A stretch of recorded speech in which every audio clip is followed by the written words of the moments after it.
नमस्कार, मैं योगेश राणा। 48 साल से उत्तराखंड में कांग्रेस की सेवा कर रहे मथुरादत्त जोशी बीजेपी में शामिल हो गए। यह उत्तराखंड में कांग्रेस को एक बड़ा झटका लगा है, लेकिन कई सारे सवालों के साथ। आइए इन्हीं सवालों के आसपास बात करते हैं, क्योंकि मथुरादत्त जोशी से कर्ण मेहरा ने घर पर जाकर अकेले में मुलाकात की थी। वो मान भी गए थे, फिर भी इसके बाद 3 दिन के बाद ही ऐसा क्या हो गया कि 48 साल से कांग्रेस की सेवा कर रहे मथुरादत्त जोशी का कांग्रेस से एकदम से मोह भंग हो गया। कांग्रेस के प्रदेश उपाध्यक्ष मथुरादत्त जोशी हरीश रावत के बेहद करीबी बिट्टू कर्नाटक और जगत सिंह खाती ने बीजेपी को एक साथ ज्वाइन किया, कांग्रेस को छोड़ दिया। इन तीनों बड़े नेताओं के बीजेपी में जाने से कांग्रेस को कुमाऊं में कितना नुकसान होगा, बात इस पर भी करेंगे। लेकिन सबसे पहले इस पर चर्चा करते हैं, आखिर उत्तराखंड कांग्रेस संगठन में नंबर 2 की हैसियत में रहने वाले मथुरादत्त जोशी को कांग्रेस के प्रदेश अध्यक्ष कर्ण मेहरा क्यों नहीं रोक पाए। कर्ण मेहरा मथुरादत्त जोशी से मिलने खुद उनके घर पर गए थे, जब वो अपनी पत्नी को पिथौरागढ़ से मेयर पद की उम्मीदवारी नहीं मिलने पर नाराज हो गए थे। इसके बाद मथुरादत्त जोशी कांग्रेस के प्रदेश मुख्यालय भी आए। 1 जनवरी को मीडिया से बातचीत में उन्होंने कहा, वो सारी बातों पर मिट्टी डाल रहे हैं जो पुरानी हो गई है, अब ये बातें पुरानी हो गई है। उन्होंने यह भी कहा, पार्टी छोड़ने का निर्णय जल्दबाजी में नहीं लेना चाहिए, पार्टी को छोड़ना किसी समस्या का समाधान नहीं होता है। इतना कहने के 3 दिन बाद ही मथुरादत्त जोशी बीजेपी में शामिल हो गए। उनको बीजेपी में शामिल कराने खुद मुख्यमंत्री पुष्कर सिंह धामी और बीजेपी के प्रदेश अध्यक्ष महेंद्र भट्ट बीजेपी के प्रदेश मुख्यालय में पहुंचे। बीजेपी से टिहरी से विधायक किशोर उपाध्याय भी मंच पर मौजूद रहे और भी बहुत सारे लोग मौजूद रहे। दरअसल यह पूरा मामला हुआ यूं कि 3 नगर निगम कांग्रेस में भीतर जब टिकट तय हो रहे थे यशपाल आर्य के घर पर बार बार बैठक में, तो इन सारी बैठकों के बाद 3 नगर निगम में मेयर पद के उम्मीदवार पर कांग्रेस के प्रदेश नेतृत्व में कोई फैसला नहीं हो पा रहा था। राज्य के जितने भी कांग्रेस के बड़े नेता हैं 4-5, उनमें झगड़ा बढ़ता जा रहा था। पिथौरागढ़, कोटद्वार और देहरादून। जब यशपाल आर्य के घर पर बार बार बैठक में बात नहीं बनी, तो इन तीनों ही निगम में मेयर पद के उम्मीदवारों का मामला दिल्ली में हाईकमान को भेज दिया गया।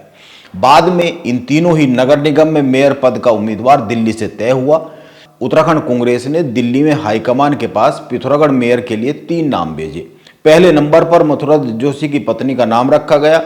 इसके बाद दूसरे नंबर पर पिथौरागढ़ कांग्रेस की जिला अध्यक्ष अंजू लुंठी का नाम रखा गया और तीसरे नंबर पर मोनिका मेहर का नाम रखा गया। मोनिका मेहर का नाम पिथौरागढ़ से कांग्रेस के विधायक मयूख मेहर की पसंद का नाम था, जिन्हें बाद में उन्होंने निर्दलीय के तौर पर चुनाव मैदान में भी उतार दिया है कांग्रेस से बगावत कर। पीसीसी का आकलन यह था, इन तीनों नामों को लेकर मोनिका मेहर जिताऊ उम्मीदवार नहीं है, मेयर की उम्मीदवारी अंजू लुंठी या फिर मथुरादत्त जोशी की पत्नी में से किसी एक को मिलनी चाहिए। अब चूंकि अंजू लुंठी पहले विधायकी का चुनाव लड़ चुकी थी और उपचुनाव में बहुत ही कम वोट से हारी थी, वह भी उस वक्त सिंपैथी बीजेपी के साथ थी, क्योंकि प्रकाश पंत बीजेपी के बड़े नेता पिथौरागढ़ में विधायक थे। उनके निधन के बाद उपचुनाव हो रहा था। इसी चुनाव में मयूख मेहर ने चुनाव लड़ने से मना कर दिया था, तो अंजू लुंठी को मैदान में उतारा गया था।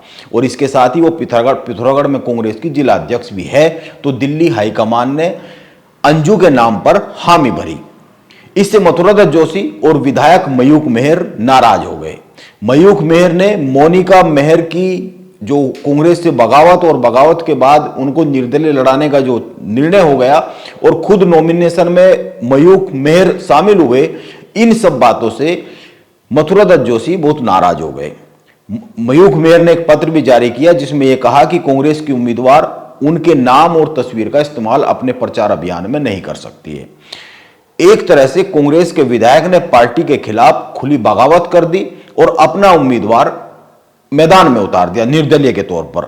मथुरादत्त जोशी इस बात पर अड़ गए कि मेरी पत्नी को टिकट नहीं दिया गया है, वहां पर विधायक मयूख मेहर कांग्रेस के खिलाफ खुली बगावत कर रहे, उन पर अनुशासनात्मक कार्रवाई क्यों नहीं की जा रही है। अब चूंकि मयूख मेहर विधायक है और चुनाव चल रहा है, इसीलिए तुरंत कार्रवाई करनी कांग्रेस के लिए इतनी आसान तो नहीं है।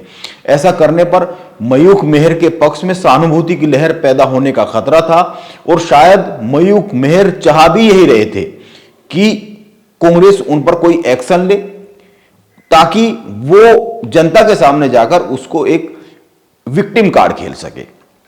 इसीलिए कर्ण मेहरा ने तुरंत कोई कार्रवाई करने के बजाय पूरा मामला एआईसीसी को भेज दिया और मथुरा दत्त जोशी से कहा गया चुनाव के बाद इस पर गंभीरता से बात करेंगे।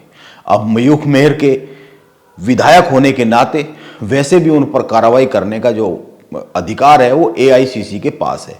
कांग्रेस के भीतर के लोगों का कहना है मथुरा दत्त जोशी को यह आश्वासन दिया गया चुनाव हो जाने दीजिए, मयूख मेहर पर कार्रवाई की जाएगी, लेकिन मथुरा दत्त जोशी नहीं माने, विवाद बढ़ता चला गया। अब चूंकि बिट्टू कर्नाटक ने बीजेपी में जाने का मन ही बना लिया था, वो कांग्रेस को छोड़ ही चुके थे और कांग्रेस के भीतर ये जो झगड़ा चल रहा था ये किसी से छिपा हुआ तो नहीं था। बीजेपी को तो इस राजनीति में महारत हासिल है, राजनीति में कौन सी चाल कब चलनी होती है। बीजेपी ने अपने दरवाजे मथुरा दत्त जोशी के लिए खोल दिए। अल्मोड़ा से कांग्रेस के सीनियर नेता बिट्टू कर्नाटक, जगत सिंह खाती तो बीजेपी ज्वाइन करने ही वाले थे। बिट्टू कर्नाटक ने मथुरा दत्त जोशी से बात की और तीनों लोगों ने बीजेपी में शामिल होने की कहानी लिख दी। इसमें कोई दो राय नहीं है, यह उत्तराखंड में खासकर कुमाऊं में कांग्रेस को बड़ा झटका है, क्योंकि मथुरा दत्त जोशी की पत्नी पिथौरागढ़ की राजनीति में एक्टिव है। बिट्टू कर्नाटक अल्मोड़ा की राजनीति में कांग्रेस के बड़े नाम रहे हैं। इसके साथ ही जगत सिंह खाती की राजनीति का केंद्र भी कुमाऊं में पिथौरागढ़ जिला ही है। इन तीनों लोगों का बीजेपी में जाना कांग्रेस को भारी पड़ सकता है।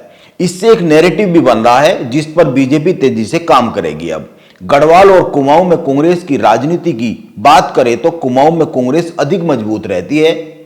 2016 में हरीश रावत के वक्त में जो कांग्रेस में बगावत हुई थी, उसके बाद गढ़वाल में कांग्रेस कमजोर हो गई, क्योंकि गढ़वाल के सारे बड़े नेता तो बीजेपी में आ गए, जो कि आज तक मजबूत नहीं हो पाई गढ़वाल में कांग्रेस। अब कुमाऊं में भी कांग्रेस कमजोर हो रही है। यह संदेश उत्तराखंड में जा रहा है। बीजेपी इस नैरेटिव को और अधिक ताकत के साथ मैदान में उतारेगी। 2022 के विधानसभा चुनाव में कांग्रेस को उत्तराखंड में 19 सीटें मिली, इनमें से 11 सीटें कुमाऊं से ही कांग्रेस ने जीती थी। खासकर हरिद्वार और उधम सिंह नगर में कांग्रेस मजबूत पहले से मानी जाती है। और अब एक अन्य बात पर भी ध्यान दीजिए, मौजूदा राजनीति के समय में मथुरा दत्त जोशी, बिट्टू कर्नाटक और जगत सिंह खाती का कांग्रेस को छोड़कर बीजेपी में जाना कांग्रेस के लिए एक बड़ी मनोवैज्ञानिक हानि भी है, क्योंकि संदेश ये जा रहा है कांग्रेस में नेताओं में झगड़े इतने अधिक है, अब इन झगड़ों से तंग आकर नेता पार्टी को छोड़कर बीजेपी में जाने लगे हैं। संदेश यह जा रहा है कि पहले अपने लाभ के लिए नेता दल बदलते थे, लेकिन इस बार नेता कांग्रेस से इसलिए बीजेपी में जा रहे हैं क्योंकि कांग्रेस में झगड़े बहुत अधिक हो गए हैं। कर्ण मेहरा के लिए यह चुनौतीपूर्ण समय है उत्तराखंड में कांग्रेस की राजनीति को लेकर, और पिथौरागढ़ के विधायक ने जो कांग्रेस के निर्णय के खिलाफ बिगुल फूंका है, कांग्रेस की जो अधिकृत उम्मीदवार है मेयर पद की पिथौरागढ़ में, उसके खिलाफ जो चुनाव लड़ रहे हैं वो लड़ा रहे हैं। यदि उस पर कोई बड़ा एक्शन नहीं होता है तो कांग्रेस के कार्यकर्ता तक यह बड़ा संदेश भी चला जाएगा कि कांग्रेस में कोई कुछ भी कर ले, कोई एक्शन तो होता नहीं है। बार बार भीतरघात होता रहता है, कांग्रेस को नुकसान होता रहता है, टिकट तक बेचने के आरोप लगते रहते हैं, लेकिन किसी का कुछ बिगड़ता तो नहीं है इस दल में। पार्टी का हाईकमान किसी के खिलाफ कोई कार्रवाई तो नहीं करता है। इसीलिए कर्ण मेहरा के सामने चुनौतीपूर्ण समय है, इससे इनकार नहीं किया जा सकता। 2014 के बाद उत्तराखंड में कांग्रेस लगातार हारती रही है और बीजेपी लगातार मजबूत होती जा रही है।